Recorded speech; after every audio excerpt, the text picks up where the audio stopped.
Assalamualaikum warahmatullahi wabarakatuh. Salam sejahtera untuk kita semua. Saya Nuri C. Siddiq. Saya penggiat sejarah dan penulis sejarah di Kepulauan Riau. Dari kejadian kemarin, saya baru melihat video tentang lembaga adat Kesultanan Riau Lingga yang dipimpin oleh Tengku Muhammad Fuad yang berasal dari Pulau Penyengat. Saya kenal sekali beliau, dan mengenai kejadian yang terjadi di Batam, ini sedikit untuk menanggapi permasalahan yang ada di Batam. Saya meneliti sejarah sekitar sudah berjalan 23 tahun. Sudah banyak sekali sumber-sumber sejarah yang pihak pribadi yang saya temui, baik itu keturunan zuriat raja-raja yang ada baik di Indonesia, di Malaysia maupun di Singapura, termasuk juga zuriat sultan terakhir Riau Lingga, dan banyak lagi permasalahan-permasalahan yang menjadi objek fokus saya dalam penelitian. Permasalahan Batam ini sekarang menjadi mencuat, ya. Bermulai dari Rempang.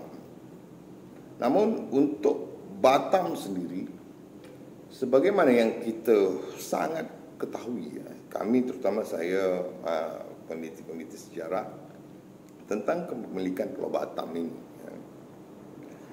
Permasalahan yang terjadi di Batam kemarin yang melibatkan Tengku Fuad, ya, ini sebenarnya satu permasalahan yang serius. Seharusnya sangat ditanggapi serius. Tapi mungkin karena orang malas dah, ya, dengan keadaan-keadaan ini. Tapi ini tidak boleh dibiarkan, ya. Tidak boleh dibiarkan begitu saja. Kenapa permasalahan ini tidak terjadi dulu, kan? Ketika ketua-ketua otorita Batam itu justru orang dari luar, kan? Orang yang datang dari Pulau Jawa. Bahkan ketika Batam dipimpin oleh orang-orang yang sangat kita ketahui rekam jejaknya di militer atau apa, tidak pernah terjadi pergesekan yang sangat serius dengan masyarakat setempat, ya. Justru ketika Batam itu, BP Batam terutama, dipimpin oleh orang yang notabene kita sangkakan akan berimbuh baik untuk masyarakat, terutama orang Melayu juga. Amsakar ini kan saya tidak kenal dia, tapi saya dengar dia adalah orang Melayu. Tapi kalau dari kejadian yang terjadi kemarin di Batam dan beredar videonya, itu sangat tidak menunjukkan etika sebagai seorang pemimpin, terutama Melayu. Jika orang Melayu tentulah tahu hukum hakam tentang adat, daulat dan kualat. Kita ini janganlah menjadi balu di tanah kita, ya.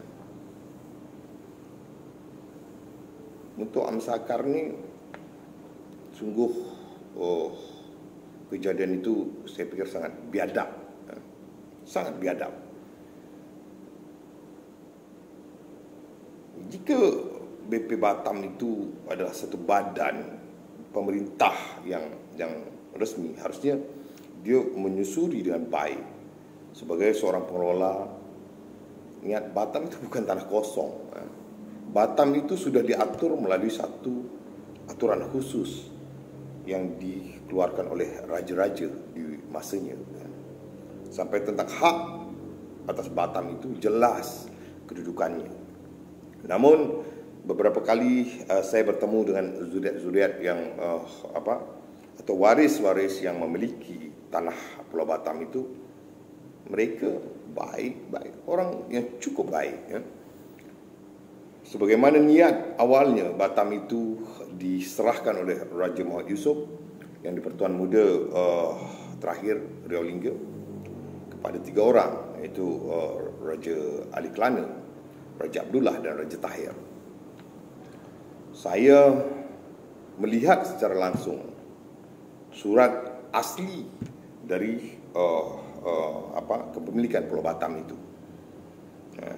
Berada di mana sekarang surat itu, saya sangat tahu.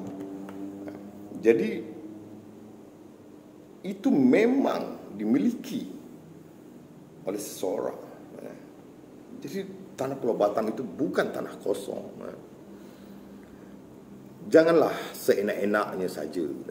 Sebagai pengelola, apalagi orang yang sekarang ini berkedudukan untuk mengelola itu adalah orang yang berasal dari Kepulauan Riau ini, hendaklah cermat, ya, hendaklah bijak, ya.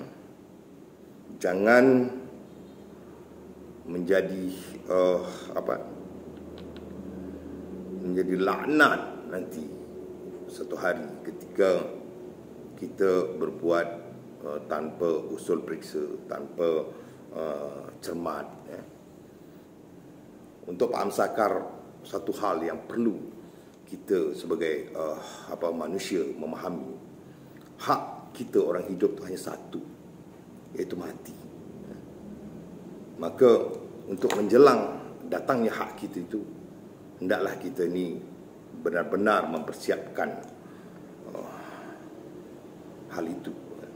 Bagaimana kita untuk mendapatkan hak? Tentulah kita harus siap untuk mendapat hak kita. Kerana ketika hak itu kita dapat, maka akan panjang tanggungjawab kita nanti. Ketika kita meninggal, akan banyak hal lagi yang akan kita jalankan. Dunia ini hanya sementara, Pak Amsakar. Tak ada yang lama. Tak ada dunia ini yang membuat keabadian, atau dunia ini yang akan membawa tingkat kehormatan tertinggi. Tidak. Tapi nanti setelah hak kita dapat, baru kita tahu titik kita. Apakah kita orang yang terhormat, ataukah kita adalah orang yang rendah. Maka saya hanya satu yang saya pesankan kepada Wali Kota Batam, yang mudah-mudahan sesuai dengan apa yang saya dengar, yang saya tahu, bahawa beliau adalah orang Islam, dia adalah orang Melayu, kan? Tentu Islam mengajarkan tentang seorang pemimpin yang harusnya usul periksa. Jangan kekuasaan itu membuat kita menjadi buta, menjadi semakin tidak peka, semakin tidak cermat. Semakin kita memegang kekuasaan, menjadi pemimpin, semakin kita lupa, semakin kita tidak cermat, maka itu adalah pintu untuk kita sampai ke titik yang celaka. Batam itu bukan pulau kosong. Ketika pemerintah Republik Indonesia hadir di Kepulauan Riau ini, tanah ini sudah dikelola. Sudah ada pemimpin di tanah ini. Jadi berbijaklah. Jangan memperlakukan siapapun dia, baik dia orang rendahan, keturunan bangsawan, raja ke, tengku ke, encik ke, datuk ke. Perlakukanlah dia sebagaimana seorang manusia. Jangan pernah dipaksa-paksa. Jangan pernah diheret-heret. Bagaimana kita? Bagaimana ketika itu terjadi kepada kita? Gunakanlah akal, gunakanlah kebijakan. Kerana itulah yang Allah berikan kepada kita manusia. Dan Allah tidak berikan itu kepada binatang. Jadi tunjukkanlah kita ini adalah manusia. Jangan seperti binatang. Kita orang Melayu, maka gunakan adab. Jangan pernah gunakan kuasa keterlaluan. Pesan terakhir, hak kita cuma satu. Hak yang hidup adalah mati. Maka persiapkanlah kematian itu sehingga kita dapat bertanggungjawabkannya. Assalamualaikum warahmatullahi wabarakatuh. Sesungguhnya hanya Allah yang memiliki kuasa. Manusia tak ada kuasa.